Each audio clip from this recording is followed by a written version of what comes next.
चलो पहले हम शुरू करते हैं, पहले पढ़ते हैं, उसके बाद शब्दावली पढ़ेंगे, ठीक है। शुरू करते हैं हम पद के भेद। कल लास्ट की क्लास में हम लोग पढ़ रहे थे शब्दों का वर्गीकरण, और शब्दों का वर्गीकरण, इसमें हमने शब्दों के वर्गीकरण को अलग अलग प्रकार से देखा था, और अलग अलग प्रकार में हमने लास्ट में जो वर्गीकरण किया था वो था व्याकरणिक या रूप या प्रयोग या व्यवहार के आधार पर शब्दों का भेद, जिसे हम कह सकते हैं कि पद का भेद। पद के बारे में हमने पढ़ा, मैंने कल आपको बताया था कि शब्द और पद में अंतर क्या होता है। शब्द, जब कोई शब्द स्वतंत्र रूप में हो तो उसे हम शब्द कहते हैं, और जब वही शब्द किसी वाक्य में प्रयोग होकर आता है तो उसे हम क्या कहते हैं, पद कहते हैं, ठीक है। उन्हीं पदों का हमें यहाँ पर भेद जानना है, उन्हीं का प्रकार जानना है। तो कल हमने बात करी थी कि यह दो प्रकार का होता है, विकारी और अविकारी। तो मैं आपको यहाँ पर यह बता रही थी, जो लास्ट क्लास हमारी थी, कि विकारी पद हम बात करते हैं, जब हम इसकी परिभाषा की बात करते हैं तो इसकी परिभाषा कहती है कि जिन पदों में यानी लिंग, वचन, कारक और काल के आधार पर परिवर्तन हो जाता है उसे हम क्या कहते हैं, विकारी कहते हैं, और जिनमें परिवर्तन नहीं होता है उन्हें हम क्या कहते हैं, अविकारी कहते हैं। तो जो परिवर्तन शब्द आता है, देखो सबसे पहले तो ये चीज जानना कि ये जो विकारी शब्द है किससे बना है, विकार से बना है। इस विकार का मतलब होता है परिवर्तन, ठीक है। अभी लिखना नहीं, कुछ भी समझना है। तो परिवर्तन मतलब, अब जो ये परिवर्तन है वो परिवर्तन कैसे, तो कल मैंने आपको दो शब्दों में उदाहरण समझाया था, दो शब्दों में मैंने आपको बताया था कि जैसे मान लो कि मैंने कहा लड़का शब्द है, अगर मैं आपसे कहती हूँ कि लड़का का स्त्रीलिंग आपको बनाना है तो क्या बनता है, लड़की, और अगर मैं कहती हूँ कि लड़का का बहुवचन आपको बताना है तो लड़के। उसी तरह से तो यहाँ पे हमें पता चला कि लड़का से लड़की और लड़के जो शब्द में परिवर्तन आया है इसी को हम कहते हैं विकारी होना, ठीक है, इसी को विकारी कहा है। हाँ, लड़के एक ही होता है। अगर मैं कहूँ लड़का दौड़ रहा है, इसका बहुवचन बनाओ तो क्या बनाओगे, कि लड़कों दौड़ रहे हैं। अब बताओ ना, मुझे एक बात बताओ, आपने कहा कि लड़के क्या है, एक वचन है, तो मैंने आपसे कहा कि लड़का दौड़ रहा है, इसका बहुवचन बनाना है आपको, तो क्या बनाओगे, लड़कों दौड़ रहा है, दौड़ रहे हैं, क्या बनाओगे, लड़के दौड़ रहे हैं, तो लड़के बहुवचन हुआ कि नहीं। अब ये लड़कों कैसे हुआ, ये कहानी छोड़ दो वचन की क्लास के लिए, ठीक है। अभी उतना समझो जो मैं समझा रही हूँ, ठीक। और क्लास में बीच में रोकना नहीं, टोकना नहीं। जब मैं ऑनलाइन क्लास के लिए मना करती हूँ कि जब तक हम टॉपिक पढ़ रहे हैं तब तक आप अपने दिमाग में जितने भी डाउट है रफ कॉपी पे उनको लिखो। देखो फिर से एक बार बता रही हूँ, ऑफलाइन ऑनलाइन दोनों छात्रों को, हम जब टॉपिक शुरू कर रहे हैं तो पहले तसल्ली से पढ़ो। ध्यान रखो, पढ़ने का सबसे बेहतर तरीका ये होता है कि जो टीचर पढ़ा रहा है, बेशक आपने किताबें पढ़ी है, उससे आपको उस टॉपिक का ज्ञान है पहले से, तो वो ज्ञान अपने पास, आप ये मान के चलो कि मुझे अभी इसके बारे में कुछ नहीं पता, मैं बिल्कुल एकदम स्टार्टिंग से पढ़ रहा हूँ। तो जब टीचर शुरू कर रहा है तो शुरू से आखिर तक पहले उसको समझो, उसमें जहां भी कोई डाउट आपको आ रहा है उसको रफ कॉपी पे तुरंत लिख लो कि इससे मुझे पूछना है। यहाँ पर क्या पता आप जो पॉइंट पूछ रहे हो, जो आपने अभी पूछा, पहले तो जो एक्टिविटी कर रहे हो बंद करो और ये गले से निकाल के बाहर रखो। यहाँ पे मेरा आपसे कांटेक्ट ना ब्लूटूथ के जरिए नहीं है कि जो आपको इसकी जरूरत पड़ी, छात्र हो, छात्र की तरह आप बैठो, है ना। और छात्र के ये तामझाम जो लेके आते हो ना आप, ये सब स्टाइल वाली चीज होती है, इन्हें बाद में रखा करो और क्लास के मैनर में बैठो। तो ये चीज ध्यान रखो कि जब आपने जो मुझसे पूछा है ना टॉपिक, ये टॉपिक है आपका 3 दिन बाद का, जब हम वचन पढ़ेंगे, वचन में विस्तार से चीजें पढ़ेंगे, और वचन में भी एक क्लास होने के बाद दूसरी दिन की क्लास के लिए, और आपने इसको कहाँ पे टोक दिया, अभी यहीं पे। तो अब बात मेरे सामने समस्या आ जाती है कि अगर मैं आपको आपके इस प्रश्न का उत्तर देती हूँ तो फिर आज की जो क्लास है उसमें हमारा टाइम नष्ट होगा, और जो टॉपिक मैं पढ़ाने जा रही हूँ और जो मैंने अपने दिमाग में एक थीम बनाई है इसको समझाने के लिए, वो कहीं ना कहीं निकल जाएगी दिमाग से। तो ये बात ये जान लो कि जब टीचर पढ़ाने के लिए खड़ा हुआ है तो उस समय आप जो आपके दिमाग में डाउट आ रहे हैं उन सबको रफ कॉपी पे लिखो और उस टॉपिक का इंतजार करो जब वो टॉपिक आता है, और टॉपिक के खत्म होने का इंतजार करो। टॉपिक के खत्म होने तक आपका वो डाउट अपने आप खत्म हो जाएगा, और अगर नहीं खत्म होता है तो मैं आपको मौका देती हूँ। चलो ऑनलाइन वालों की बात तो एक बार कुछ समय होती है कि वो ये सोचे कि कब मुझे क्वेश्चन पूछना है, लेकिन आपके पास तो टाइम होता है। जब मैं क्लास में लास्ट में बोलती हूँ कि किसी का डाउट है उस समय बताओ, तब तो आप कोई डाउट नहीं बताते। तो इस बात का ध्यान रखो, मैं पहले दिन ही बता रही हूँ, पद के भेद शुरू कर रहे हैं। मोस्ट इंपोर्टेंट टॉपिक हमारे लिए ये होता है, वाक्य शुद्धिकरण हम यहीं से सीखते हैं। तो याद रखना, जितनी शांति आप बना के रखेंगे, जितनी तरीके से आप बैठ के सीखेंगे, मैं हर एक पॉइंट पर बात करूंगी, हर एक पॉइंट पर। ये बात आप जानते हो, अभी तक जो छात्र पढ़ चुके हैं उस बात को जान चुके हैं कि कितना बेसिक मैं पढ़ाती हूँ, तो इसलिए मुझे डिस्टर्ब मत करना। ये मेरा आपसे अनुरोध है, अन्य विनय है, मेरी आपसे प्रार्थना है, ठीक है। तो आप प्यार से ना पढ़ो, पहले मुझे सुनो, उसको समझो, उसके बाद अपने दिमाग में कोई डाउट लेके आना, समझे। मैंने आपको दूसरा शब्द बताया था फिर कि जैसे मान लो हम अगर सर्वनाम की बात करते हैं, मैं कारक चिन्ह अगर हम इसके साथ रखते हैं, मान लो मैं के साथ अगर हमने को कारक चिन्ह रख दिया, तो इसमें जो परिवर्तन आता है वो आता है कि हम इसको क्या लिखेंगे, मुझको। तो यही जो परिवर्तन हुआ, इसी परिवर्तन को हम क्या कहते हैं, विकार कहते हैं, ठीक है। उसी तरीके से अगर मान लीजिए कि हम कोई क्रिया लेते हैं, मान लो हमने क्रिया ली जाना, इस जाना क्रिया का अगर हम भूतकाल बनाए तो इस जाना क्रिया का भूतकाल बनता है गया, बनता है कि नहीं। तो इस जाना से इसमें परिवर्तन आया कि नहीं, तो जो इसमें परिवर्तन आया, तो यही बात हम इसी को कहेंगे कि जिन शब्दों में परिवर्तन होता है, तो काल के अनुसार इसमें परिवर्तन हो गया, तो जिनमें परिवर्तन हो गया उन्हीं को हम कहते हैं, मतलब इस परिवर्तन को कहते हैं विकार, और इस जिन शब्दों में ये होता है उन्हें कहते हैं विकारी। बात समझ में आ गई। और इसी तरह का परिवर्तन जब जिन शब्दों में नहीं होता, जैसे मान लो एक शब्द है इसलिए, एक शब्द है उधर, अगर मैं आपसे कहूं इसलिए का बहुवचन बताइए तो क्या होगा, कुछ नहीं होगा। अगर मैं कहूं इसलिए का स्त्रीलिंग बनाइए या पुल्लिंग बनाइए तो कुछ नहीं होगा। अगर मैं कहूं इसको काल के आधार पर चेंज करिए तो कुछ नहीं होगा। तो ऐसे भी बहुत सारे हमारे शब्द हैं जिनमें इस तरह का परिवर्तन नहीं होता। तो जिनमें ऐसा परिवर्तन नहीं होता फिर हम उन्हें क्या कहते हैं, अविकारी कहते हैं। उसके अंदर आने वाले जो शब्द हैं वो क्या कहलाते हैं, अविकारी कहलाते हैं। तो अब आपको इसे रटने की आवश्यकता तो नहीं पड़ी कि विकारी और अविकारी की आपको रटना पड़े, समझ में आ गया कि क्या होता है विकारी और क्या होता है अविकारी। तो बस अपना नोट्स पूरा करिए। अब यहाँ पर लिखिए, जो आपका नोट्स है, इस नोट्स में आपको विकारी के नीचे यहां से लिखना है, यहां से एक लाइन लिखिए, लिखिए जो शब्द लिंग, वचन, कारक और काल, जो शब्द लिंग, वचन, कारक और काल के प्रभाव से परिवर्तित होते हैं, जो शब्द लिंग, वचन, कारक और काल के प्रभाव से परिवर्तित होते हैं उन्हें विकारी शब्द कहते हैं, उन्हें विकारी शब्द कहते हैं। सभी लोग ध्यान से लिखें, ठीक है। ऑनलाइन वाले छात्र भी कमेंट पर कम ध्यान दें, आप अपने क्लास को जो यहाँ पे पढ़ रहे हैं उसे नोट डाउन करें। उन्हें विकारी शब्द कहते हैं, पूर्ण विराम लगा के लिखिए, ये 4 होते हैं, ये 4 होते हैं। संज्ञा, सर्वनाम, विशेषण और क्रिया। ठीक है, संज्ञा, सर्वनाम, विशेषण और क्रिया। अभिकारी में लिखिए लाइन, जो शब्द लिंग वचन कारक काल, जो शब्द लिंग वचन कारक काल के प्रभाव से प्रभावित नहीं होते हैं,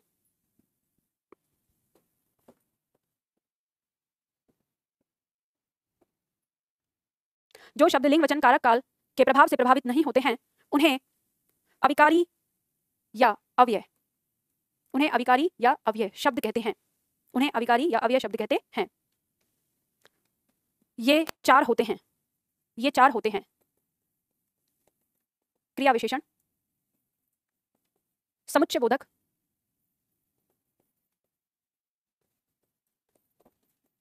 संबंध बोधक,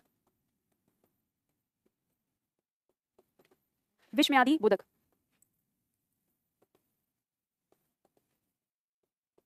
ये चार होते हैं, लिख लो इन्हें।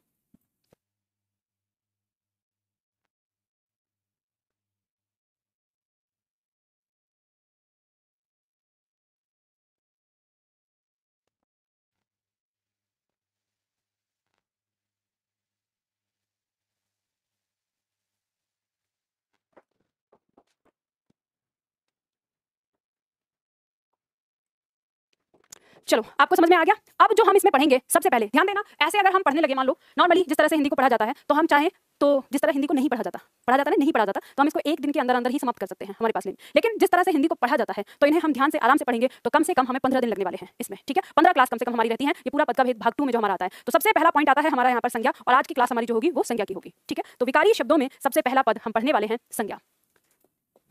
संज्ञा किसे कहते हैं? संज्ञा की परिभाषा, संज्ञा की परिभाषा कहती है, संज्ञा उस विकारी शब्द को कहा जाता है जिसके द्वारा किसी व्यक्ति, वस्तु, भाव, जीव और स्थान के नाम का बोध होता है। संज्ञा का मतलब क्या है? किसी भी चीज का नाम संज्ञा कहलाता है। ठीक है, जब हम बात करते हैं तो किसी भी चीज का नाम क्या कहलाता है? संज्ञा कहलाता है। तो इसमें देखिए, उदाहरण के तौर पर लिखिए, जैसे करके, जैसे जैसे हम लिख रहे हैं लड़का, जैसे लड़का, जैसे मोहन, जैसे पुस्तक, जैसे मेज आदि, जैसे दिल्ली, मेरठ आदि आदि। जब हम इनकी बात करते हैं, यानी शब्दों के नाम की, या कहें किसी भी चीज के नाम की, तो संज्ञा को ऐसे कुछ लोग क्या बोलते हैं, कई बार संज्ञा को कुछ लोग केवल नाम भी कह देते हैं कि किसी भी चीज का नाम मतलब संज्ञा। अब ध्यान दीजिएगा कि अगर हम ऐसे चलें तो फिर हर शब्द हमारा क्या है, किसी ना किसी चीज का नाम है। जैसे अगर हम दौड़ना कहें तो दौड़ना भी क्या है, एक अवस्था, एक क्रिया का नाम ही तो है। तो इस तरह से तो फिर सारे शब्द हमारे किस में आ जाएंगे? संज्ञा में आ जाएंगे। तो आपको इस बात को ऐसे समझना है कि हमारे पास जो शब्दों का समूह है, उस शब्दों के समूह में से हम जब क्रिया को बाहर निकाल लेते हैं, अविकारी शब्दों को बाहर निकाल लेते हैं, विशेषण को बाहर निकाल देते हैं, सर्वनाम को बाहर निकाल देते हैं, उसके बाद जो हमारे पास नाम बचते हैं वो सब हमारे क्या कहलाएंगे? संज्ञा कहलाएंगे। तो इसलिए अब अगर ये वाली बात आ जाए कि जैसे परिभाषा ने कहा कि नाम का बोध कराने वाला, तो इसमें अब ये मत सोच लेना आपकी हर चीज के नाम की बात कर दें, समझ गए ना? तो इसमें आपको ऐसे समझ के चलना है कि जैसे विशेषण, क्रिया, सर्वनाम, अविकारी शब्द, इन सबको थोड़ा हमें बाहर निकाल के रखना है। इनके अलावा जो नाम बचते हैं वो हमारे किसके अंदर आ जाएंगे? संज्ञा के अंदर। ठीक है, अब बात करेंगे संज्ञा की पहचान की, कि संज्ञा की पहचान हमारी क्या होती है। अच्छा, संज्ञा की पहचान करने से पहले एक बात हम जानते हैं यहाँ पर कि हम जब पढ़ते हैं संज्ञा के बारे में, तो हमारी परीक्षा में संज्ञा से किस तरह के प्रश्न आते हैं। आप में से कितने छात्र हैं जो इस बात को जानते हैं कि प्रश्न किस तरह के आते हैं? आप जानते हो, बाकी और आप भी जानते हो, तो कितने छात्र हैं जिन्होंने प्रश्न देखे ही नहीं आज तक? ज्यादा मात्रा में संख्या ये है। तो अब सबसे पहले काम आप लोगों को एक करना है, देखो ध्यान रखिए, जब भी आप किसी परीक्षा की तैयारी कर रहे हो ना, तो अच्छा तरीका क्या होता है? अच्छा तरीका ये होता है कि सबसे पहले तो उस परीक्षा का सिलेबस देखिए, कोई दूसरा नहीं बताएगा। टीचर के भरोसे मत बैठिए कि टीचर आपको आएगा समझाएगा सिलेबस क्या होता है। आप उस परीक्षा का नोटिफिकेशन निकालिए, उसमें सबसे पहले देखिए कि उसका सिलेबस क्या है। सिलेबस ये है, कितने अंक उसमें उस परीक्षा उस सब्जेक्ट से आ रहे हैं, ये डिसाइड करिए। और फिर उसके जो प्रीवियस क्वेश्चन पेपर है, पहले उनको देखिए कि वो प्रीवियस क्वेश्चन पेपर किस प्रकार के आए हैं, और तब उसके बाद आप पढ़ने की तैयारी करिए। क्योंकि अगर आप ऐसे नहीं करेंगे तो आप दिशाहीन हो जाएंगे। मान लीजिए आप किसी अगर हिंदी की बात करें, तो हिंदी छोटी मोटी हिंदी थोड़ी ना है, हिंदी इतनी बड़ी है। अब आपको खोजना है कि आपकी परीक्षा में जो हिंदी आएगी वो पढ़ना है आपको, तो वो कैसे पता चलेगा? सिलेबस से पता चलेगा। अब जैसे मान लो हम संज्ञा पढ़ने जा रहे हैं, तो अब हम यहाँ पे संज्ञा पढ़ेंगे कि संज्ञा 5 प्रकार की होती है। तो आपको ये पता होना चाहिए कि आपको कौन कौन सा पॉइंट अपने दिमाग में यहाँ पे रखना है कि आपकी परीक्षा में प्रश्न कैसे पूछे जाएंगे। तो आपकी परीक्षा में प्रश्न संज्ञा की परिभाषा से आ सकता है। दूसरा, आपकी परीक्षा में जो प्रश्न आता है, आपसे आपको 4 शब्द लिख कर देगा, ABCD 4 शब्द लिख देगा, आपसे पूछेगा इनमें से संज्ञा शब्द छांटिए। तो आपको उनमें चारों में से संज्ञा शब्द छांटना होगा, एक प्रकार का प्रश्न। ठीक है, दूसरे प्रकार का प्रश्न होगा कि वो आपको 4 शब्द देगा और आपसे पूछेगा कि इनमें से जातिवाचक संज्ञा कौन सी है, या भाववाचक संज्ञा कौन सी है, या द्रव्यवाचक संज्ञा कौन सी है, ये पूछेगा। फिर उसके बाद वो वाक्य दे देगा, वाक्य में प्रयोग कर शब्द को रेखांकित कर देगा और कहेगा कि यह शब्द किस संज्ञा का भेद है। तो वो आपसे पूछेगा, जैसे मान लो आपसे पूछ लिया कि भारत की आजादी में गांधी जी का बहुत बड़ा योगदान था, गांधी जी को उन्होंने रेखांकित कर दिया। या आपसे ऐसे पूछ लिया कि वर्तमान समय में हर घर में एक विभीषण मिल ही जाता है, और विभीषण को रेखांकित कर दिया, और फिर आपसे पूछा कि विभीषण बताइए कौन सी संज्ञा है, इसका भेद क्या है। तो आप व्यक्तिवाचक लगाएंगे कि जातिवाचक लगाएंगे, तो आपको देखना पड़ेगा कि वो भाव क्या दे रहा है, समझ गए ना। तो एक इस तरह का प्रश्न आता है। और तीसरे टाइप का प्रश्न आता है कि जातिवाचक से भाववाचक बदलने के लिए या भाववाचक किससे बनी है, भाववाचक संज्ञा दे देंगे। जैसे मान लो कह दिया कि मिठास शब्द दे दिया, आपसे पूछेगा मिठास शब्द जो कि एक भाववाचक संज्ञा है किससे बना है, तो आपको जानना होगा। तो यानी 3-4 तरह के प्रश्न आपकी संज्ञा से आते हैं। तो वही हम देखेंगे। तो मैंने आपको कुछ बता दिया, बट आगे के जो टॉपिक है उनके लिए आपको प्रीवियस क्वेश्चन पेपर थोड़े पढ़ने होंगे, तो उन्हें एक बार देखिएगा ताकि आपको ये अंदाजा रहे कि परीक्षा में किस तरह का प्रश्न आता है और हम जो यहाँ पर पढ़ रहे हैं डिटेल, इससे हम कैसे उसका उत्तर देंगे, समझ गए। चलो, तो सबसे पहले हम संज्ञा की पहचान करते हैं। जब बात आती है संज्ञा की पहचान की कि संज्ञा की पहचान कैसे करेंगे, तो याद रखना संज्ञा की पहचान के लिए से संबंधित कुछ तथ्य में पहला दिया है कि संज्ञा शब्द प्राणीवाचक या अप्राणीवाचक दोनों हो सकता है, ठीक है। अब ऐसा नहीं कि हम कोई ऐसा नियम कह दें कि संज्ञा शब्द प्राणीवाचक होते हैं या हम ये कह दें कि संज्ञा शब्द अप्राणीवाचक होते हैं, ऐसा नहीं, दोनों हो सकते हैं, ठीक है, दोनों हो सकते हैं। तो किस तरह से आपको उदाहरण दिया है थोड़ा सा, जैसे प्राणीवाचक में दिया है, जैसे लड़का, लड़की, कबूतर, मनुष्य, रमेश, मोहन आदि, ये सब क्या है, प्राणीवाचक। अब प्राणीवाचक का मतलब क्या है, जिसमें प्राण, जिसे आप सजीव या लिविंग कह सकते हैं, ठीक है, उसकी बात हो रही है। अप्राणीवाचक मतलब जिसमें प्राण नहीं है, यानी निर्जीव या नॉन लिविंग, ठीक है। तो जैसे पुस्तक, घर, जहाज, नदी, प्रकाश, हवा, पानी, सड़क, ठीक है, इस तरह से ये सारे शब्द हमारे क्या हो गए, सब संज्ञा हो गए, ठीक। दूसरा पॉइंट कहता है कि संज्ञा शब्द गणनीय हो सकते हैं और अगणनीय हो सकते हैं। गणनीय मतलब जिनकी गिनती की जा सके, वो भी हो सकते हैं, और अगणनीय मतलब जिनकी गिनती ना की जा सके, अगणनीय भी हो सकते हैं। जैसे गणनीय में आ जाएगा लड़का, किताब, बोतल, इनकी गिनती हो सकती है, इन्हें गिनती हम काउंट करते हैं, गिन सकते हैं 1 2 3 4, तो उन्हें गणनीय कहेंगे। और अगणनीय जिसमें गिनती नहीं हो सकती, जैसे पानी, हवा, प्रकाश, प्रेम, क्रोध आदि। अब ऐसा तो नहीं कि हम क्रोध को गिनने के आज उसने 7 क्रोध किया, आज उसने 10 क्रोध किया, या अरे इसने 50 प्रेम किया, ऐसा तो नहीं होता ना कि आज इतना हो गया या आज 5 हवा आई यहाँ पे, ऐसा तो नहीं होता, काउंटिंग तो नहीं होती ना। तो ऐसे शब्द जिनकी गिनती नहीं हो सकती, वे शब्द भी हमारे क्या होते हैं, संज्ञा के अंदर आते हैं, ठीक है। इसके बाद तीसरा पॉइंट आता है। तीसरा पॉइंट है वाक्य में प्रयोग होकर संज्ञा शब्द अपने प्रयोग के अनुसार कर्ता, कर्म, करण, संप्रदान, अपादान, अधिकरण आदि के रूप में भी जानी जाती है, ठीक है। इसके रूप में भी हम इसको पहचान सकते हैं। अब ये जो तीसरा पॉइंट है, ये आप लोगों को समझ में नहीं आएगा अभी आज की क्लास में, क्यों? क्योंकि यहाँ पे बात कर रहा है ये कि जो कारक हैं, जो हम पढ़ने जा रहे हैं, क्या पढ़ते हैं हम, कारक, जिसे आप परसर्ग या विभक्ति के नाम से भी जानते हैं। तो ये कह रहा है कि कारक के स्थान पर जो शब्द रखा होता है वो भी क्या होता है, संज्ञा शब्द होता है। जैसे मान लो हमने कहा कि मोहन किताब पढ़ता है, तो इसमें कर्ता कारक क्या है, मोहन है, तो मोहन शब्द अपने आप में क्या होगा, संज्ञा होगा, क्योंकि कारक के स्थान पर अक्सर संज्ञा पाई जाती है। तो इसने ये वाली चीज यहाँ पे बताई है। तो ये अब आपको जो समझ में नहीं आएगा वो ये कि कर्ता, कर्म या करण, संप्रदान ये है क्या, तो इसको समझने के लिए हमें इंतजार करना होगा 4 दिन का, क्योंकि 4 दिन बाद हम पढ़ेंगे कारक चिन्ह। जब हम कारक चिन्ह पढ़ेंगे तो हमें ये बात उस समय समझ में आ जाएगी। आज के लिए अभी हम इतना समझते हैं कि जो संज्ञा है वो संज्ञा शब्द कारक के स्थान पर प्रयोग में आते हैं। तो जब भी कभी हमारा वाक्य ऐसा आएगा तो हमें समझ में आ जाएगा कि कारक में अगर कोई शब्द रखा है तो वो क्या है, संज्ञा है, ठीक है। अब बात करते हैं संज्ञा के वर्गीकरण की। जब की संज्ञा कितने प्रकार से बांटी जा सकती है, तो जब हम इसके बांटने की बात करते हैं तो हम इसे 2 आधारों पर बांटते हैं, अर्थ के आधार पर और व्युत्पत्ति यानी उत्पत्ति के आधार पर। किसकी उत्पत्ति कैसे होती है, इस आधार पर बांटते हैं, या फिर उसके अर्थ के आधार पर, 2 तरीके से अलग अलग। जब हम अर्थ के आधार पर संज्ञा को बांटते हैं तो ये 5 प्रकार की होती है, और जब हम इसे व्युत्पत्ति के आधार पर बांटते हैं तो ये 3 प्रकार की मानी जाती है। आपकी परीक्षा में यहाँ से डायरेक्ट प्रश्न आता है, अर्थ के आधार पर संज्ञा कितने प्रकार की या व्युत्पत्ति के आधार पर संज्ञा कितने प्रकार की, तो इसे आपको याद रखना पड़ेगा। दोनों के लिए अलग से प्रश्न आता है। अर्थ के आधार पर 5 व्यक्तिवाचक, जातिवाचक, समुदायवाचक, द्रव्यवाचक और भाववाचक 5 प्रकार की मान लेते हैं। और व्युत्पत्ति के आधार पर व्यक्तिवाचक, गणनीय मतलब जिसकी गणना की जा सके, और अगणनीय मतलब जिसकी गणना न की जा सके, 3 प्रकार से बांटते हैं। ये 3 प्रकार से बांटते हैं। लेकिन जब हम वर्गीकरण की बात करते हैं, आधुनिक वर्गीकरण की, तो फिर संज्ञा को हम कुछ इस प्रकार से मानते हैं। आधुनिक वर्गीकरण जो माना गया है, ये हमारे विद्वानों ने, जो अंग्रेजी में हम नाउन का वर्गीकरण करते हैं, जब नाउन को बांटते हैं उसके आधार पर इसको बनाया गया है, उसके जैसा ही। तो कभी कभी ये प्रश्न भी आ सकता है कि संज्ञा का आधुनिक वर्गीकरण किस व्याकरण से लिया गया है, तो अंग्रेजी व्याकरण से लिया गया है, जो आधुनिक माना गया है।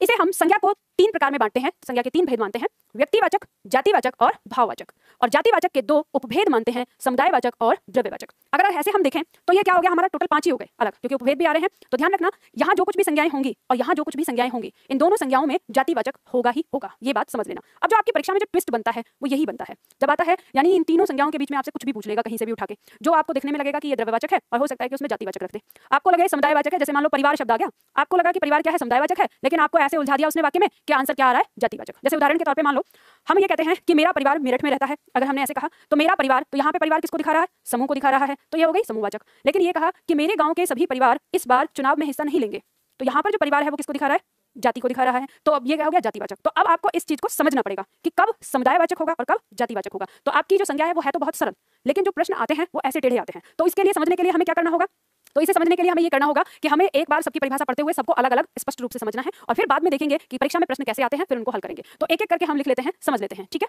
चलिए, यहाँ पे पहला पॉइंट दिया है हमें व्यक्तिवाचक। व्यक्तिवाचक की परिभाषा क्या कहती है, ध्यान दीजिएगा। आज की क्लास में भी आपको कुछ खास लिखना नहीं होता है, क्योंकि ये समझने वाला टॉपिक है। अगर मैं आपको इसे लिखाने में रहूं तो बहुत ज्यादा समय चला जाएगा हमारा, फिर 2 दिन की क्लास हो जाती है संज्ञा के लिए, तो इसलिए मैंने लिख कर दे दिया है ताकि आप इसको समझें, ठीक। तो व्यक्तिवाचक संज्ञा की जब हम बात करते हैं तो जो शब्द किसी विशेष व्यक्ति, वस्तु, स्थान या प्राणी के नाम का बोध कराते हैं उन्हें व्यक्तिवाचक संज्ञा कहते हैं। अब व्यक्तिवाचक में जो बात कही है, विशेष शब्द, जो मैं आपको रेखांकित करूं तो आप उसको ना हाईलाइट कर लेना। जैसे हम विशेष की बात कर रहे हैं तो आप इसको हाईलाइट करिए, विशेष। जब हम व्यक्तिवाचक की बात कर रहे हैं, इस विशेष का मतलब क्या है, इस विशेष का मतलब यह है कि जो अपने आप में एक हो, अकेला हो, ठीक है, जो क्या हो, अपने आप में एक हो, अकेला हो, उसी को हम व्यक्तिवाचक के अंदर रखेंगे।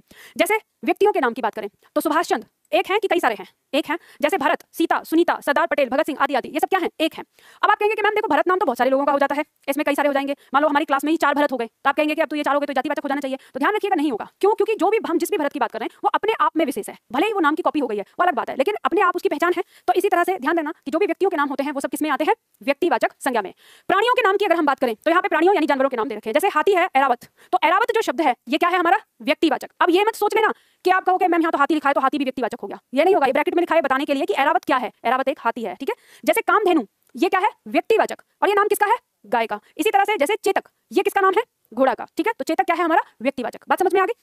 इसी तरह से उदाहरण दिया जैसे स्थानों के नाम, तो दिल्ली, अमेरिका, भारत, चेन्नई आदि, ये सब हमारे क्या हो गए? व्यक्तिवाचक। जैसे दिशाओं के नाम में उत्तर, पश्चिम, दक्षिण, ये हमारे क्या हो गए? व्यक्तिवाचक। इसी तरह से समुद्र के नाम की बात करें तो भूमध्य सागर, हिंद महासागर। नदियों के नाम की बात करें तो गंगा, ब्रह्मपुत्र, नर्मदा आदि। इसी तरह से पर्वतों के नाम, इसी तरह से पुस्तकों के नाम, इसी तरह से उत्सवों के नाम, ये सब। अब ध्यान दीजिएगा, एक बात और मैं आप लोगों को बता देती हूँ, पता चले कि आप ये कहो कि ये जो नाम दिए हैं ये सारे शब्द नहीं है आपके व्यक्तिवाचक। समझ गए? ये जो शब्द यहाँ पे दिए हैं ये नहीं है। हम बात किसकी कर रहे हैं? इन सबकी, ठीक है। ये जो नाम यहाँ पर दिया है ये है आपके व्यक्तिवाचक। अब जैसे यहाँ पर मई, जून, जुलाई लिखा है, तो इसका मतलब ये नहीं है कि आप ये कहो मैम जनवरी, फरवरी नहीं होगा व्यक्तिवाचक। कभी कैसे बोलते हैं हमारे छात्र, कभी मैम जनवरी, फरवरी नहीं लिखा यहाँ पर, तो आदि लिख दिया है, मतलब हम 12 के 12 महीने की बात कर रहे हैं। समझ गए? जैसे मान लो इसमें सोमवार, मंगलवार, बुधवार नहीं लिखा, तो मेरे से ये प्रश्न भी किया था छात्र ने कि मैम बुधवार नहीं होगा क्या जाति व्यक्तिवाचक? तो याद रखना बुधवार भी होगा। आदि लिखने का मतलब ये है कि अगर कुछ बच गया है तो वो भी। समझ गए? तो ये सब हमारे क्या है? व्यक्तिवाचक है। अब नीचे एक स्पेस दिया है, यहाँ पर लिखिए वाक्य प्रयोग, और वाक्य प्रयोग में फिर उदाहरण लिखिए, ठीक है। लिखो इसमें उदाहरण लिखो, मेरे पिताजी को कल दिल्ली जाना है। मेरे पिताजी को कल दिल्ली जाना है। मेरे पिताजी को कल दिल्ली जाना है। इस वाक्य में आपको बताना है व्यक्तिवाचक संज्ञा कौन सी है। पिताजी, दिल्ली, रेखांकित करके लिखिए व्यक्तिवाचक संज्ञा, ठीक है। इस वाक्य में व्यक्तिवाचक संज्ञा क्या है? दिल्ली है, तो रेखांकित करके लिख लीजिए व्यक्तिवाचक संज्ञा। अब बात करते हैं हम दूसरे पॉइंट की। दूसरा पॉइंट हमारा कहता है जातिवाचक संज्ञा। जातिवाचक संज्ञा क्या होगा? परिभाषा कहती है जो किसी प्राणी, वस्तु या समुदाय की पूरी जाति का, ठीक है, पूरी जाति का बोध कराते हैं। अब इसमें जो हाईलाइट करेंगे आप पूरी जाति शब्द को, यानी जिस शब्द से हमें उसकी पूरी जाति का बोध होता है उसे हम क्या कहते हैं? जातिवाचक संज्ञा कहते हैं। आप इसे ऐसे समझ लो, जैसे हम जिस शब्द का प्रयोग किसी के लिए भी कर सकते हैं उसके जैसे लोग हैं। जैसे मान लो कि यहाँ पर अगर आप हो तो मैं आपको मनुष्य कह सकती हूँ। आप ही के जैसे लोग जो बाहर घूम रहे हैं उन्हें भी मनुष्य कह सकते हैं। किसी और सर की क्लास में जो पढ़ रहे हैं उन्हें भी मनुष्य कह सकते हैं। तो कहने का मतलब है आप ही के जैसे जो और लोग हैं हम उन्हें भी क्या कह सकते हैं? मनुष्य कह सकते हैं। तो जब एक ही जैसे चीजों को अगर हम एक नाम से जो बुलाते हैं वही शब्द हमारा किसमें आता है? जातिवाचक में आता है। जैसे मनुष्य, जैसे लड़का। अब लड़का जो यहाँ बैठा है वो भी लड़का, जो सड़क पे घूम रहा है वो भी लड़का, विदेश में है वो भी लड़का, तो हम सबके लिए बोल सकते हैं। तो इसी तरह से जैसे लड़की, गाय, बैल, बकरी, भेड़, घोड़ा, नर, नारी आदि, ये सारे शब्द हमारे क्या होंगे? ये जातिवाचक कहलाएंगे। वाक्य प्रयोग करिए इसके नीचे, यहाँ पर लिखिए वाक्य लिखिए भारत नदियों का देश है। भारत नदियों का देश है। भारत नदियों का देश है। बालक नदियों का, ठीक है। गलती समझ में आ रही है क्या हुई है? नदी बड़ी ई की मात्रा होती है, लेकिन जब इसका बहुवचन बनाते हैं तो बड़ी ई की मात्रा छोटी ई की मात्रा में परिवर्तित हो जाती है, और तब भूल कैसे जाते हो? हाँ, पिटाई हो जाएगी वरना। तो भारत नदियों का देश है। अब बताइए इस वाक्य में आपको जातिवाचक संज्ञा बतानी है मुझे। नदी और देश, तो दोनों को रेखांकित करके लिखिए जातिवाचक संज्ञा। जातिवाचक संज्ञा पहचान लोगे? ऑनलाइन में नहीं, यूट्यूब पे एक छात्र पूछ रहा है हाथी का जातिवाचक क्या होगा। ये प्रश्न देखो, कभी कभी तो हम प्रश्नों को देखकर ना झूम उठते हैं कि पूछना क्या चाहते हैं, हाथी का जातिवाचक क्या होगा। अरे हाथी शब्द अपने आप में जातिवाचक संज्ञा है, इसका जातिवाचक क्या होगा? तो ठीक है, चलो, तो ये बात समझ में आ गई आप लोगों को। अब आता है हमारा अगला पॉइंट। हमने कहा जातिवाचक संज्ञा के 2 भेद होते हैं। तो आधुनिक मान्यता के आधार पर जातिवाचक संज्ञा को 2 उपभेदों में बांटा जाता है, और वो कौन कौन से हैं? द्रव्यवाचक और समूहवाचक। तो सबसे पहले हम द्रव्यवाचक संज्ञा की बात करते हैं। द्रव्यवाचक संज्ञा क्या कहती है? जो संज्ञा शब्द ठोस, द्रव, गैस, धातु और अधातु आदि का बोध कराते हैं उन्हें हम द्रव्यवाचक संज्ञा कहते हैं। जैसे उदाहरण के तौर पर दिया है तेल, दूध, पानी, ऑक्सीजन, हवा, लोहा, सोना, चांदी, लोहा, पीतल, प्लास्टिक, कोयला, अभ्रक, हीरा आदि। अब ये हमने उदाहरण लिए। अब ध्यान दीजिएगा कि हमारे सामने सबसे बड़ी समस्या क्या आ जाती है। सबसे बड़ी समस्या इस द्रव्यवाचक के साथ जो होती है वो ये कि अगर आपसे कोई ये पूछे कि दूध व्यक्तिवाचक है कि द्रव्यवाचक है, तो आप ये कहेंगे, आपने कहा कि द्रव्यवाचक है, लेकिन कोई कहेगा कि दूध तो अपने आप में स्पेशल होता है, ये तो अलग नहीं होता, तो आप इसको व्यक्तिवाचक में क्यों नहीं रख सकते? फिर कोई आपसे कहेगा कि दूध तो गाय का दूध, भैंस का दूध, घोड़ी का दूध, बकरी का दूध, तो सारे दूध क्या है? अलग अलग हो रहे हैं, तो ये जातिवाचक भी होता है, तो फिर इसको जातिवाचक में क्यों नहीं रख रहे? समस्या है। उसी तरह से कोई कहे कि ऑक्सीजन एक ही तो गैस होती है, ऑक्सीजन के प्रकार भी नहीं होते, तो यह व्यक्तिवाचक क्यों नहीं है? सवाल उठता है कि यह व्यक्तिवाचक क्यों नहीं है, ठीक है। तो यहाँ पर आपको ये बात समझनी है जो कि अगर द्रव्यवाचक हमसे पूछ लिया जाए परीक्षा में अगर आ गया तो दिमाग खराब होगा, तो कैसे इसको सही करेंगे? तो ये याद रख लीजिए कि आपने जब विज्ञान पढ़ी थी तो विज्ञान में आपने ठोस, द्रव, गैस, धातु और अधातु, यानी जो ये यहाँ पे दिया है, इसके अंतर्गत जिन जिन चीजों को पढ़ा था, उन चीजों का नाम जब भी यहाँ आएगा आप उसे किसमें रखेंगे?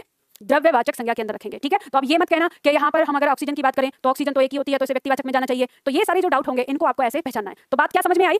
हमने ये कहा कि द्रव्यवाचक संज्ञा के अंदर हम उन शब्दों को रखेंगे जिन्हें हम विज्ञान के अंदर ठोस, द्रव, गैस, धातु और अधातु में पढ़ते हैं।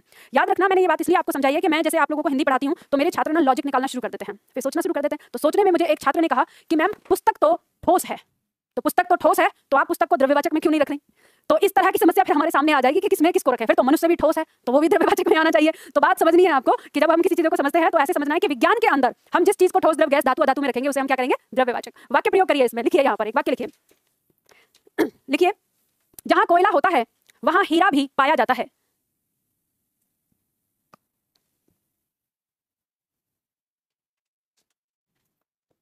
जहां कोयला होता है वहां हीरा भी पाया जाता है।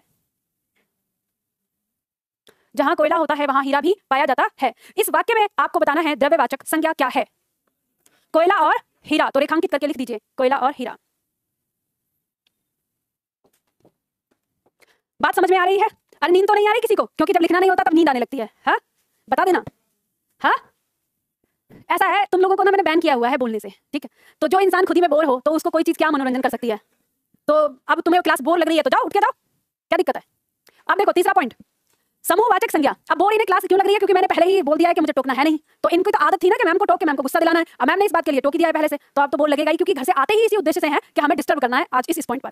समूहवाचक संज्ञा की परिभाषा कहती है जो संज्ञा शब्द समूह का बोध कराते हैं। ठीक है, नोट करना है इसको, समूह का बोध कराना। यानी समूहवाचक का मतलब क्या होगा? इसे हम समुदायवाचक भी कहते हैं। याद रखिएगा, कहीं कहीं किसी बुक में आपको समुदायवाचक भी कहने को देखने को मिलेगा। तो समूहवाचक या समुदायवाचक का मतलब ये होता है जिसके पीछे क्या हो? समूह हो। ठीक है, तो यहाँ हम देखते हैं कि जो संज्ञा शब्द समूह का बोध कराते हैं उन्हें हम समूहवाचक संज्ञा कहते हैं। आगे लिखा है ये हमेशा एक वचन होते हैं। तो अक्सर आप देखेंगे जब इन्हें एक पहली बार देखा जाता है तो ये एक वचन में आते हैं। जैसे मेला, मेला अपने आप में कोई एक व्यक्ति से तो बनेगा नहीं, लोगों का समूह होगा उसके पीछे तो मेला बनेगा। जैसे दल, सभा। अब सभा की बात करें, क्या एक अकेला व्यक्ति सभा कर सकता है? नहीं, उसमें कई सारे लोग चाहिए तब वो सभा बनेगी। जनता, सरकार, प्रजा, समिति, फौज, सेना आदि, ये जितने भी नाम यहाँ पर दिए हैं इन सारे नाम के पीछे एक समूह का, एक झुंड का बोध होता है कि इनके पीछे कोई ना कोई एक झुंड है। जैसे मान लो अगर हम परिवार शब्द को देखें तो परिवार शब्द भी क्या होता है? अगर हम परिवार शब्द के बारे में जाने तो कम से कम पति और पत्नी दो लोगों से परिवार बनेगा। किसी एक व्यक्ति से तो परिवार नहीं बनता, तो कम से कम दो चाहिए, मतलब समूह चाहिए। तो इसलिए समूहवाचक या समुदायवाचक संज्ञा कहलाते हैं। ठीक है, हाँ, एक वचन ऐसे होते हैं कि जैसे हम ये कहेंगे कि मेरा परिवार, तो परिवार शब्द के पीछे समूह है, लेकिन हमने क्या बोला? मेरा परिवार। हमने ये नहीं बोला कि मेरे परिवार। इस वाली बात की बात कर रहे हैं कि अपने आप में क्या होगा? वो एक वचन होगा। यानी जब हम अगर इसका बहुवचन बनाने की बात आए तो बहुवचन बनाएंगे कि परिवार का परिवारों, कि जैसे सभी परिवारों को राशन दिया जाएगा तब तो बनाएंगे। लेकिन ये बात ये कही गई है कि आप ये मत सोच लेना कि जैसे हम बोलते हैं हस्ताक्षर शब्द है तो हस्ताक्षर शब्द बहुवचन माना जाता है, जबकि एक होता है कि हस्ताक्षर को बहुवचन कहा गया। ऐसे ही प्राण शब्द होता है तो प्राण को बहुवचन मानते हैं, तो ये नहीं कहते कि मेरा प्राण, कहते हैं मेरे प्राण। तो इसी प्रकार से इन शब्दों के बारे में कहा गया है कि कभी आप अपने दिमाग में ये अनुमान लगा लो कि इनके पीछे एक से अधिक व्यक्ति हैं तो ये क्या हो जाएंगे? ये बहुवचन हो जाएंगे। ऐसा नहीं होगा। जैसे जनता शब्द आएगा, प्रजा शब्द आएगा, सरकार शब्द आएगा तो हम ये कहेंगे कि सरकार कह रही है, सरकार कहती है, सरकार बोली। हम ये नहीं कहेंगे सरकार बोली या सरकार कहती हैं, ऐसे नहीं कहेंगे हम एक वचन मान के कहेंगे, जबकि सरकार के पीछे तो कितने सारे लोग हैं। तो ये वाली बात यहाँ पे समझाई गई है कि एक वचन होने का मतलब। ठीक है, अब इसमें वाक्य प्रयोग करो, नीचे जो आपको दिया हुआ है स्थान लिखो। इसमें वहां से सेना की एक टुकड़ी गुजरी, वहां से सेना की एक टुकड़ी गुजरी। अच्छा, ऑनलाइन में छात्र कह रहे हैं कि लिखकर बताएं। चलो मैं लिखती हूं यहां पर, वहां से सेना की एक टुकड़ी गुजरी। ठीक है, अब ये वाक्य आपने लिखा। अब बताइए इसमें आपको बताना है समूहवाचक संज्ञा क्या है। समूहवाचक संज्ञा क्या है? सेना। कुछ और भी है क्या? टुकड़ी, क्योंकि टुकड़ी के अंदर भी क्या होगा? थोड़ा कुछ ना कुछ समूह होगा। तो यहाँ पर सेना और टुकड़ी ये दोनों हमारे क्या हो गए? समूहवाचक संज्ञा। ठीक है, समझ में आ गया? चलो इसके बाद अगला पॉइंट लेते हैं हम। अगला आता है हमारा भाववाचक संज्ञा। मिटा दूं, ये लिख लिया? भाववाचक संज्ञा। भाववाचक संज्ञा हमारी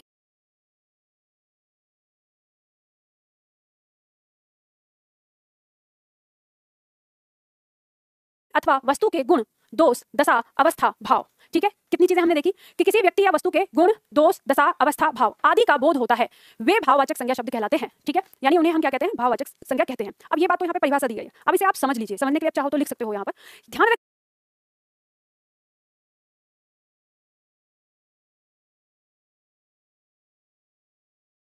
ना, वे संज्ञा शब्द जिन्हें हम मतलब जिन चीजों का जो नाम दिया गया है, जिन्हें हम देख नहीं सकते, जिन्हें हम छू नहीं सकते, केवल महसूस कर सकते हैं, वे शब्द अगर संज्ञा हैं तो वो हमारे क्या कहलाते हैं? भाववाचक संज्ञा कहलाते हैं। समझ गए? तो यहाँ पर आप देख सकते हो, जैसे उदाहरण दिया है, अच्छाई, बुराई, बीमारी, लंबाई, चौड़ाई, सुंदरता, कुरूपता, चतुरता, ऊंचाई।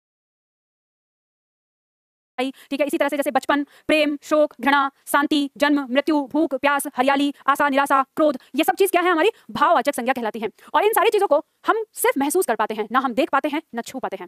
अब किसी के दिमाग में कोई डाउट है किसी शब्द को लेकर? क्या देख सकते हैं? एक तो कह रहे हैं लंबाई देख सकते हैं और हरियाली भी देख सकते हैं। चलो देख सकते हो आप इनको। चलो मुझे एक बात बताओ, मैं उदाहरण आपको समझाती हूँ। जैसे मान लीजिए कि आप अपने खेत में जाते हैं, ठीक है, और आपके खेत में गेहूं की फसल है। अभी फसल को 1 महीना हुआ है और चारों तरफ क्या है? हरियाली है, ठीक है, गेहूं का खेत है, ठीक है। अब ऐसे समझ लो, ये हमारी क्यारी, इसमें हमारा चारों तरफ क्या है? गेहूं है। वैसे ये हरे रंग से बनाना चाहिए, तब समझाइए। ये हमारी क्यारी है और इसमें इस तरह से गेहूं हमारा है, इस समय छोटा है, ठीक है। मैंने ऐसे बताया, हमें ड्राइंग बनाने नहीं बैठी, ठीक, समझ लो। तो इसके बीच में आप यहाँ खड़े हैं, ठीक, तो आप खड़े होकर कहते हैं कि चारों तरफ कितनी हरियाली है। पौधा क्या है? वो गेहूं का। किसका है वो पौधा?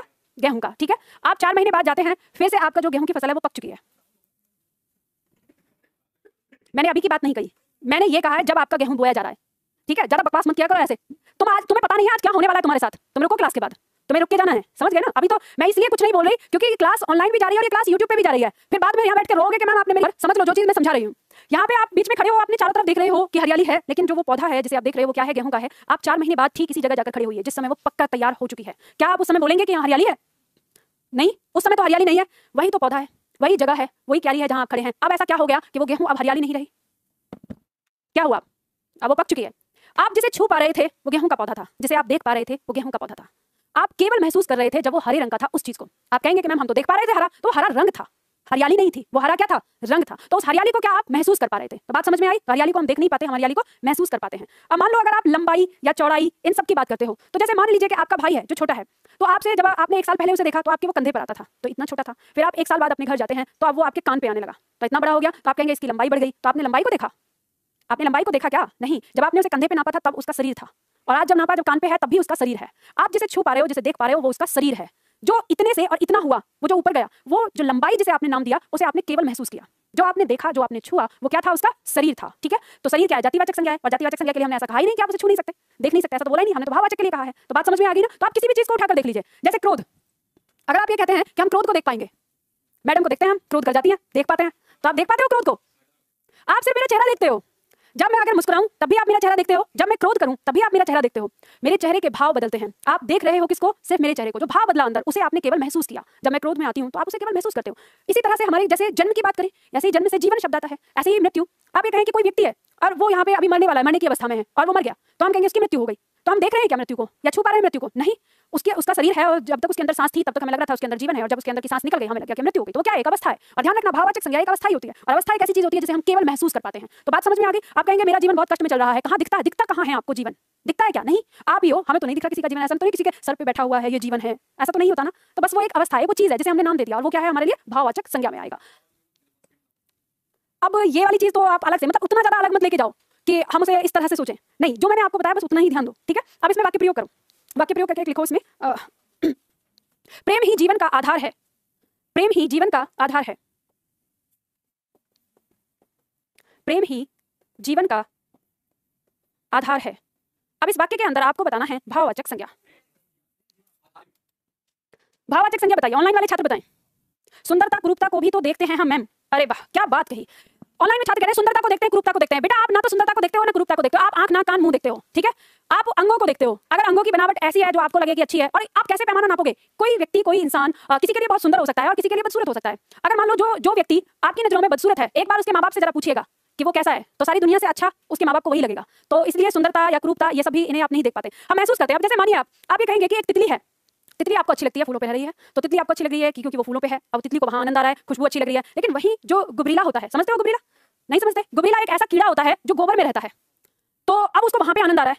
तो आपके लिए तो गोबर बेकार है और फूल अच्छा है, लेकिन यहाँ पर जो गुबरेला है उसके लिए फूल बेकार है और गोबर अच्छा है। उसके लिए तो गोबर ही सुंदर है, उसकी तो दुनिया, उसका तो जीवन जो है वो क्या है? वो गोबर ही है। तो हम ये तो नहीं कह सकते। तो ये हमारा नजरिया है, हमारा पैमाना है कि क्या सुंदर है और क्या कुरूप है, ये हम कहते हैं। तो ये सारी चीजें केवल अपने अपने महसूस करने पर होती हैं। तो क्या बताया आपने ऑनलाइन में? अलग अलग अच्छा प्रेम, ठीक है। कह रहे मैम फोन तो उठाओ, ये देखो फोन तो उठाओ, मैं पढ़ाऊं तुम लोगों को कि फोन उठाऊं? देखो, प्रेम, जीवन और आधार, ये 3 शब्द हैं हमारे जो क्या है? भाववाचक संज्ञा में है। तो ध्यान देना, अभी तक जो हमने संज्ञा यहाँ पे पढ़ी है, सारी संज्ञाओं में जब मैंने वाक्य बनाया उसमें ध्यान इस तरह से लगा कि हम कुछ ऐसा वाक्य बनाएं जिसमें ज्यादा से ज्यादा हमारी वही संज्ञा आई जो मैंने पूछी। तो अब अगर इस तरह से कोई वाक्य आपको दिया होगा तो वाक्य के अंदर वो संज्ञा कौन से प्रकार की है ये पहचान पाओगे आप कि वो किस तरह की संज्ञा है। चलो, अब इसके बाद एक प्रश्न आपकी परीक्षा में आ जाता है कि भाववाचक संज्ञा कितने प्रकार से बनती है, किस किस से बनती है, तो ये पूछ लिया जाता है परीक्षा में। तो यहाँ पर भाववाचक संज्ञा बनाने का 5 प्रकार हमें दिया जाता है हर किताब के अंदर। ध्यान दीजिएगा, परीक्षा में आता है तो 5 प्रकार आपको लिखना पड़ेगा। जातिवाचक, सर्वनाम, विशेषण, क्रिया और अवयव। जैसे जातिवाचक से हम भाववाचक कैसे बनाते हैं? जो पुरुष शब्द है वो क्या हो गया? जातिवाचक हो गया। तो पुरुष में हम त्वा प्रत्यय लगाकर पुरुषत्व बना देते हैं, और पुरुषत्व का मतलब होता है पुरुष के गुण, यानी वो फिर से महसूस करने वाली बात हो जाती है, तो भाववाचक संज्ञा बन जाती है। मानव शब्द में हम ता प्रत्यय लगा देते हैं तो मानवता हो जाती है। आपको मानवता कभी दिखाई देती है? छू सकते हैं क्या? कि सिर्फ एक महसूस किया जाता है, किसी ने कोई ऐसा काम कर दिया, फिर हम कहते हैं इसने मानवता का उदाहरण दिया है, ठीक है, तो वो महसूस किया जाता है। सर्वनाम से भाववाचक संज्ञा, यानी सर्वनाम से भाववाचक संज्ञा कैसे बनेगी? जैसे अपना, अपना से अपनत्व। जैसे अपना शब्द ये सर्वनाम है हमारा, लेकिन हम कहते हैं अपनत्व। कहते हैं अगर किसी के अंदर अपनत्व नहीं है तो वो कैसे किसी को अपनाएगा? तो अपनत्व क्या होगी? भाववाचक संज्ञा हो गई। जैसे निज से निजत्व। विशेषण से भाववाचक संज्ञा कैसे बनती है? जैसे मीठा, मीठा शब्द है तो इसमें प्रत्यय लगाकर मिठास बना दिया, तो मिठास। कहते हैं मेरे जीवन में बड़ी मिठास है, तो मिठास, ये भाववाचक संज्ञा हो गई। इसी तरह से सुंदर से सुंदरता, उदार से उदारता। क्रिया से भाववाचक कैसे बनेगा? जैसे थकना शब्द क्या है? क्रिया है, तो थकावट बना देते हैं, ठीक है। जैसे लड़ना से लड़ाई, कि उनकी तो लड़ाई हो गई, तो लड़ाई क्या होगी? यहाँ पर संज्ञा हो गई, और वो भी कौन सी? भाववाचक। इसी तरह से अव्यय से भाववाचक संज्ञा बनाते हैं। जैसे परस्पर, परस्पर का मतलब होता है एक दूसरा आपस में, तो पारस्पर है, तो पारस्पर हम इसकी भाववाचक संज्ञा बना देते हैं कि यहाँ पर हमें काम पारस्पर से करना चाहिए, तो भाववाचक संज्ञा बन गई, इस तरह से देते हैं। जैसे वाह, वाह शब्द क्या है? हमारे विस्मयादिबोधक के अंदर आता है, अव्यय शब्द है, ठीक है। तो वावाही कहते हैं आजकल तो तुम्हारी बड़ी ही वावाही हो रही है, तो वावाही अपने आप में क्या बन गई? यहाँ पे भाववाचक संज्ञा बन गई, इसी तरह से, ठीक है। तो ये 5 प्रकार से हम भाववाचक संज्ञा बनाते हैं, जातिवाचक से, सर्वनाम से, विशेषण से, क्रिया से, अव्यय से। आपकी परीक्षा में प्रश्न यहाँ से किस प्रकार से आ सकता है कि भाववाचक संज्ञा निम्न में से किससे नहीं बनाई जा सकती? ऐसे दे दिया, तो मान लो आपको ऑप्शन 4 ऑप्शन में दे दिया, और चौथे ऑप्शन में क्या समास या क्रिया या प्रत्यय ऐसा कुछ नाम रख दिया, तो उससे हो जाएगा, तो ऐसे आपका प्रश्न आ जाता है। अब यहाँ पे मैं आपको बताती हूँ कि भाववाचक संज्ञा अगर रियल में देखें तो 6 प्रकार से बन जाती है।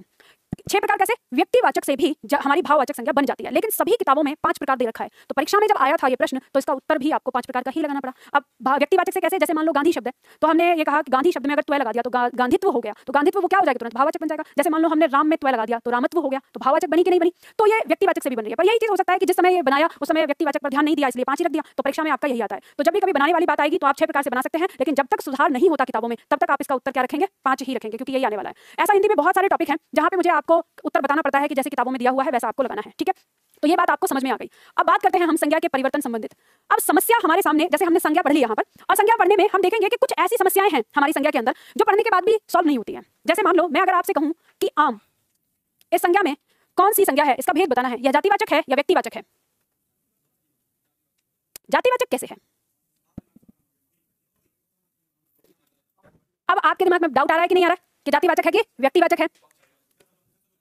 देखो, अब इस तरह के बहुत सारे शब्द हो सकते हैं। जैसे मान लो अगर आलू के लिए कह दिया, आलू में बताइए, तो आप कहेंगे जातिवाचक है कि व्यक्तिवाचक है? तो ध्यान रखिए, जब भी कभी शब्द आपका पूछा जाए, डायरेक्ट शब्द पूछा जाए, मान लो आपको आम कह दिया कि आम बताना है, या आपको केला कह दिया, केला बताना है, केला भी कई प्रकार का होता है। जैसे मान लो अगर आपको सेब कह दिया, तो आजकल सेब मार्केट में जाएंगे तो सेब भी कई प्रकार के होते हैं। तो अगर मैं आपको ये कहूं, इनमें आपको प्रधानता को अपनाना है, ठीक है। किसको अपनाना है? प्रधानता को। प्रधानता का मतलब क्या होता है? प्रधानता का मतलब होता है कि आपके दिमाग में फोकस पहला किसकी तरफ जा रहा है। तो जैसे ही मैं आम कहती हूं तो आपके दिमाग में आम के प्रकार पर फोकस जाता है, या ये फोकस जाता है कि ये एक फल है, ये एक फल है, इस बात पे फोकस जाता है। तो पहला जो इसके अंदर आता है, तो यानी हम ये कह सकते हैं कि फल के अंदर, और फल क्या है? एक जातिवाचक। इस फल के आधार पर ये आम क्या हो जाता है? व्यक्तिवाचक। अगर मैं फल में से चुनूं तो आम क्या है? अपने आप में एक स्पेशल है, एक स्पेशल फल का नाम है, तो आम क्या हो गया? व्यक्तिवाचक। इसी तरह से सेब या केला दोनों ही क्या हो गए? व्यक्तिवाचक हो गए। हाँ, फल जातिवाचक है, ठीक है, और उस जाति में से एक स्पेशल निकाल रहे हैं, वो है आम या सेब या केला, ठीक है। तो ये उस समय क्या होंगे? यानी प्रथम दृष्टि जब ये शब्द आपके अकेले लिखे आए, ऐसा लिखा है कि आम में कौन सी संज्ञा होगी, ये आपको बताना है। अगर ये आम, केवल आम शब्द रखकर, और इस तरह से आपको, और ऐसे पूछा जाए कि इसमें आपको संज्ञा का भेद बताना है, तो आप क्या चुनाव करेंगे? व्यक्तिवाचक। लेकिन अगर ये ऐसे आ जाए कि उत्तर प्रदेश में कई प्रकार का आम पाया जाता है, ठीक है, वाक्य लिख दिया कि उत्तर प्रदेश में कई प्रकार का आम पाया जाता है, और आम को फिर रेखांकित कर दिया, और आपसे पूछा कि रेखांकित पद का संज्ञा का भेद बताइए, मतलब रेखांकित पद में कौन सी संज्ञा है, तब ये क्या होगा? जातिवाचक, क्योंकि वाक्य का भाव आपको बता रहा है कि ये आम अब क्या है? जाति को बोध करा रहा है। समझ गए ना? इसी तरह से मान लो अगर आलू के बारे में आए, या भिंडी के बारे में आए, या कोई और सब्जी, टमाटर, गोभी, तो ये सारे शब्द भी पहले किस में आएंगे? जब ये अकेले होंगे तो हमेशा व्यक्तिवाचक में आएंगे, और जब इनके वाक्य में प्रयोग करके इनके प्रकार की बात अगर होगी, मान लो अगर ऐसे आ गया कि मुझे सब्जी में टमाटर की सब्जी बहुत पसंद है, तब टमाटर पूछ लिया तो व्यक्तिवाचक, स्पेशल टमाटर की बात हो रही है। और अगर ऐसे आ गया कि मुझे सब्जी में देसी टमाटर की सब्जी बहुत पसंद है, तो क्या हो गया? अब जाति होगा। देखो समझो, जैसे मान लो हमने पहले कहा कि मुझे सब्जी में टमाटर की सब्जी पसंद है, ठीक है, और अगर ऐसे आ जाए कि मुझे सब्जी में देसी टमाटर की सब्जी पसंद है, इस तरह से, तो दोनों में ही अंतर आ जाएगा। ये जो टमाटर, इसकी संज्ञा क्या है? तो ये आ रहा है सब्जी में से टमाटर, समझ गए? इस सब्जी में से टमाटर आ रहा है, तो यहाँ पे ये हो गया जातिवाचक, और इसके अंदर ये हो गया विशेष, तो ये हो गया व्यक्तिवाचक। और अगर यहाँ पूछ लिया जाए तो सब्जी में देसी टमाटर, तो मतलब यहाँ पे सब्जी तो है ही अपने आप में जातिवाचक, लेकिन यहाँ पे ये देसी शब्द हमको ये बता रहा है कि टमाटर की भी अपनी कई सारी अलग अलग प्रजाति है, ठीक है। तो इन अलग अलग प्रजाति में से किसी एक की बात कर रहे हैं, तो फिर ये जाति में आ जाएगा यहाँ पर, समझ गए? तो इसके आगे जैसे ये देसी लग गया तो ये क्या हो गया? जाति को दिखा रहा है, तो तब ये टमाटर किसमें आ जाएगा? जातिवाचक में आ जाएगा। बात समझ में आई ना आपको? तो इस तरह से आपको इसे समझना है। अब यहाँ पर तब भी उसमें कोई दिक्कत नहीं है, क्योंकि वो तो बता रहा है ना देसी टमाटर, वो देसी शब्द नहीं पूछ रहा आपसे, वो उस टमाटर को पूछ रहा है, तब आप उसको बता रहे हैं वहां पर। समझ गए ना, ये ध्यान देना है। हाँ, तो आम फलों का राजा है, इसमें सीधा सिंपल आपको पता चला है, फल में से आम पूछ रहा है, मतलब विशेष क्या व्यक्तिवाचक होगा, बिल्कुल व्यक्तिवाचक होगा। अब इसके अंदर कुछ वाक्य लिख लो, जैसे मान लीजिए समझने के लिए, ये बात आपको समझ में आ गई ना, तो मैं आपको कुछ वाक्य लिखवा रही हूँ, आपको बताना है। अब जल्दी से देखो, जैसे पहला वाक्य है, राम की विजय विभीषण के कारण संभव हो सकी।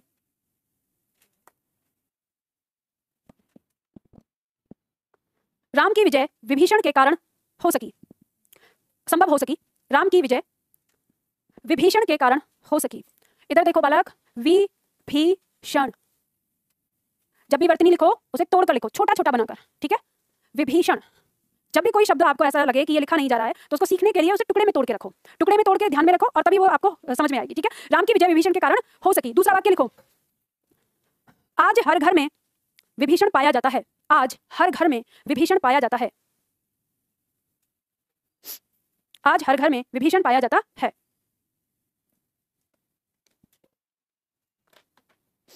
अब ये बताओ, दोनों वाक्य आपने लिखे, इसमें विभीषण शब्द को रेखांकित कर दीजिए और बताइए पहला विभीषण कौन सी संज्ञा और दूसरा विभीषण कौन सी संज्ञा।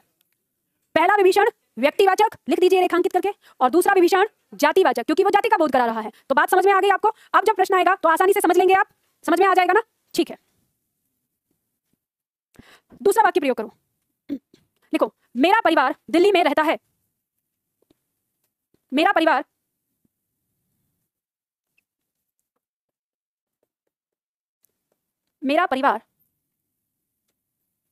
दिल्ली में रहता है।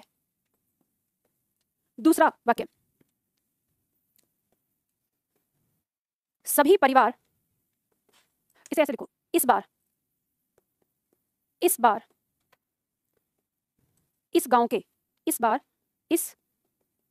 गांव के सभी परिवार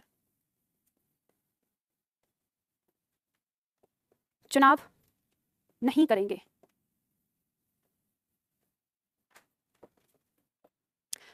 पहला परिवार, दूसरा परिवार, बताइए। मेरा परिवार दिल्ली में रहता है, इसमें जो परिवार है यह कौन सी संज्ञा है? समूहवाचक, ठीक है। क्या कहलाएगी? समूहवाचक, क्योंकि इसमें एक परिवार की बात हो रही है, तो पहला जो इसका हमने पढ़ा वही आ जाएगा। इस बार इस गांव के सभी परिवार चुनाव नहीं करेंगे, क्या हो जाएगा? जातिवाचक, क्योंकि सभी परिवारों की बात हो रही है, गांव में जितने भी परिवार हैं उन सबकी, ये परिवार किसको दिखा रहा है? अब जाति को दिखा रहा है। बात समझ में आ गई, ठीक है। इस तरह से अब आप लोग आराम से समझ लेंगे इस चीज को, जो यहाँ पर पॉइंट दिया है। अब ध्यान दीजिए, नीचे कुछ प्रश्न दिए हैं जो आपकी परीक्षा में पूछे जाते हैं। अब घर जाके आपको इन प्रश्नोत्तर को देखना है और ये देखना है कि आप इनको कर पाने में सक्षम हैं कि नहीं। बहुत सारे शब्द ऐसे होते हैं, जैसे मान लो प्रश्न आया, निम्नलिखित में संज्ञा शब्द का चयन करना है, जैसे स्वाभिमानी, स्वार्थी, लोभी और भूगोल, ये 4 शब्द दिए हैं। तो कैसे आप पहचानेंगे इसमें? तो पहचानने का तरीका आपके पास या तो ऐसे ही पता चल जाए, नहीं तो आप वाक्य बनाकर देख सकते हैं। जो शब्द अपने पीछे किसी संज्ञा को लेता हुआ दिखाई देता है वो विशेषण होता है। जैसे हम बात करें स्वाभिमानी, हम कहते हैं स्वाभिमानी व्यक्ति, जैसे स्वार्थी व्यक्ति, लोभी व्यक्ति, तो ये तीनों ही शब्द अपने पीछे एक व्यक्ति जैसी संज्ञा को ले रहे हैं, तो इसका मतलब ये तीनों क्या है? विशेषण हो गए। अब हम भूगोल, जैसे तो भूगोल के पीछे कोई शब्द नहीं आता जो इसके साथ आए, तो भूगोल अपने आप में संज्ञा हो गया। अब यहीं पे स्वाभिमान, स्वार्थ, लोभ, ये हमारे भाववाचक संज्ञा हो जाएंगे। फिर अगर हम इनमें से ई हटा दें तीनों में से, तो क्या हो जाएंगे? भाववाचक संज्ञा हो जाएंगे। तो इस तरह से बहुत सारे प्रश्न आपके दिए हैं। ये प्रश्न, हाँ, तो मैंने वही तो बताया आपको कि भूगोल जो है वो क्या हो जाएगा? संज्ञा शब्द हो जाएगा। तो आपने 3 निकाल दिए, वो 3 हमारे क्या हो गए? विशेषण हो गए। क्या स्त्रीत्व शब्द में कौन सी संज्ञा है? स्त्रीत्व, त्वा हमने बनाया, अभी हमने क्या जाना था कि त्वा लगाने से भाववाचक संज्ञा बनेगी, जातिवाचक से बनी हुई है तो ये भाववाचक हो जाएगा, ठीक है। स्त्रीत्व शब्द में कौन सी संज्ञा है? भाववाचक, ठीक है। और अगर ये पूछ लिया गया कि स्त्रीत्व शब्द किस संज्ञा से बना है, अगर ये पूछ लिया जाए कि स्त्रीत्व शब्द किस संज्ञा से बना है, तो वो जातिवाचक से बना है, क्योंकि स्त्री शब्द से बना है, स्त्री, तो वो जातिवाचक में आ जाएगा। ऐसा आता है, प्रश्न आया हुआ है इसमें, ठीक है। तो इनका अभ्यास करना। आज के लिए इतना ही करते हैं, फिर कल हमारी क्लास होगी लिंग की, ठीक है। सॉरी, कल नहीं, मतलब मंडे को, ठीक है। नेक्स्ट सोमवार को हमारी क्लास होगी अब, ठीक है, अगली।